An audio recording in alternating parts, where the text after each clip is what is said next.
সবচেয়ে সুন্দর প্রতিশ্রুতি। এখানে আমাদের ঈশ্বর কথা বলছেন 70 বছর বাবিলে বন্দিশা থেকে ফিরে আসা ইসরায়েলের উদ্দেশ্যে। আমাকে ডাকো, আমি তোমাকে সাড়া দেব। শুধু তাকে ডাকো এবং তোমাকে এমন মহান ও মহৎ জিনিস দেখাবো যা তুমি জানো না। এই প্রতিশ্রুতি তাদের জন্য ছিল, কিন্তু এটা আমাদের জন্য উপলব্ধ। এটা সব বাইবেলে আছে, আর আমরা হয়তো এটা পুরোপুরি বুঝতে পারবো না, কিন্তু এটি ইতিমধ্যে আমাদের সত্তায়। একবার আপনি পরিবর্তন হলে আপনি শব্দটি পড়বেন এবং এটি আপনার কাছে পরিচিত হয়ে উঠবে। আপনি ঈশ্বরকে আরও বেশি ভালোবাসবেন।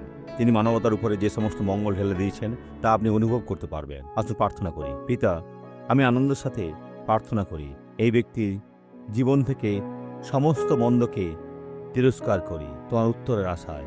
প্রভু, আর আমি এখন বলছি, মন্দ চলে যাও। এ ব্যক্তির জীবন থেকে সমস্ত মন্দ যা তোমার উপর অত্যাচার করছে তা দূর হও, যিশুর নামে। আর আপনি বলুন, আমেন।